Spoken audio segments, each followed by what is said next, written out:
everyone, welcome back to my channel. ഞാൻ ഇന്ന് കാണിക്കാൻ പോകുന്നത് ബുള്ളറ്റ് ജേണലാണ്. ജൂലൈ മാസത്തെ ബുള്ളറ്റ് ജേണലാണ്. അപ്പോൾ ഇത് ഞാൻ കാണിക്കുന്ന വരക്കുന്നൊന്നും ഈ വീഡിയോയിൽ കാണിക്കുന്നില്ല. ഞാൻ ഒരു ഓവറായിട്ടുള്ള ഫുൾ പേജ് ഒന്ന് കാണിക്കുകയാണ് ചെയ്യുന്നത്. കൂടെ തന്നെ ബുള്ളറ്റ് ജേണൽ ഉണ്ടാക്കുമ്പോൾ ശ്രദ്ധിക്കേണ്ട കുറച്ച് കാര്യങ്ങൾ ഞാൻ ഇതിൽ ഇൻക്ലൂഡ് ചെയ്യുന്നുണ്ട്. അപ്പോൾ ജൂലൈ മാസത്തിലെ ബുള്ളറ്റ് ജേണലിൻ്റെ കവർ പേജാണ് ഇത്. അപ്പോൾ ഞാൻ സിമ്പിളായിട്ട് ജൂലൈന്ന് എഴുതിയിട്ട് കുറച്ചൊരു ലീഫൊക്കെ വരച്ചിട്ട് നടുഭാഗത്തായിട്ട് ചെറിയ രീതിയിൽ കലണ്ടർ പോലെയായിട്ട് കൊടുത്തിട്ടുണ്ട്.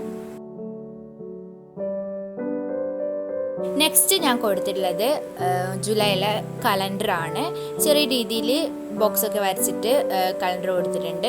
അതിന് തൊട്ട് റൈറ്റ് സൈഡിലായിട്ട് ഞാൻ നോട്ട്സ് കൊടുത്തിട്ടുണ്ട്. കുറച്ച് നമുക്ക് മാസത്തിലായിട്ട് മെയിനായിട്ട് ചെയ്യേണ്ട കുറച്ച് നോട്ട്സൊക്കെ ഉണ്ടാവില്ല, അത് എഴുതേണ്ടതായിട്ട് കുറച്ച് സ്പേസ് വിട്ടതാണ്. ബുള്ളറ്റ് ജേണൽ ഉണ്ടാക്കുമ്പോൾ ശ്രദ്ധിക്കേണ്ട ആദ്യ കാര്യം എന്താണെന്ന് വെച്ചാൽ നമ്മൾ ഫുള്ളായിട്ട് ഒരു പ്ലാൻ ചെയ്തിട്ട് ഒരു തീം ഉണ്ടാക്കണം. ആ തീമിനനുസരിച്ചിട്ട് വേണം നമ്മൾ എല്ലാ പേജും ഉണ്ടാക്കേണ്ടത്. അപ്പോൾ നിങ്ങൾ കവർ പേജിൽ കണ്ട ഒരു തീമില്ലേ, അത് തന്നെയാണ് ഞാൻ ഈ ഫുള്ളായിട്ട് ഈ ബുള്ളറ്റ് ജേണലിൽ കൊടുത്തിട്ടുള്ളത്. ഒരു ലീഫൊക്കെ വരച്ചിട്ട് അതിൻ്റെ ഇടയ്ക്ക് കുറച്ച് ഫ്ലവേഴ്സ് ആയിട്ടുള്ള ഒരു തീമാണ് ഞാൻ ചൂസ് ചെയ്തിട്ടുള്ളത്. നെക്സ്റ്റ് പേജ് മൂഡ് ട്രാക്കർ ഓപ്ഷനാണ്.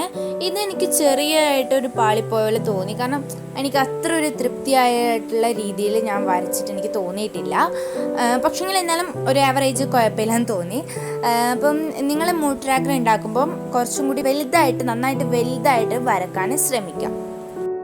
പിന്നെ ബുള്ളറ്റ് ജേണൽ ഉണ്ടാക്കുമ്പോൾ ശ്രദ്ധിക്കേണ്ട കാര്യം എന്താണെന്ന് വെച്ചാൽ നമ്മൾ എല്ലാം ഉണ്ടാക്കുമ്പോൾ കുറച്ചൊരു ഓവറായിട്ട് ഡെക്കറേഷനൊന്നും ചെയ്യാതെ കുറച്ച് ആവറേജ് ഒരു സിമ്പിളായിട്ട് ഉണ്ടാക്കാൻ ശ്രമിക്കാം.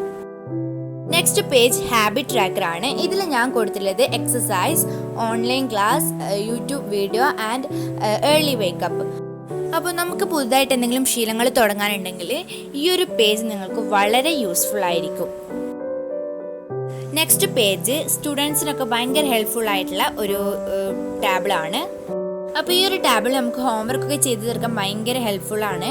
ഫസ്റ്റ് ഞാൻ ഡേറ്റ് കൊടുത്തിട്ടുണ്ട്, പിന്നെ subject, task to be done, പിന്നെ ഡു ഡേറ്റ് ഡൺ എന്നാണ് കൊടുത്തിട്ടുള്ളത്. ആദ്യം നമുക്ക് ഡേറ്റ് കൊടുക്കാം, പിന്നെ ഏത് സബ്ജക്റ്റിലാണ് ഹോംവർക്ക് ഉള്ളതെന്ന് കൊടുക്കാം, പിന്നെ ഏത് ഡേറ്റ് ആണ് ചെയ്യേണ്ടത്, പിന്നെ അതിന് ശേഷം ഡൺ കൊടുക്കാം.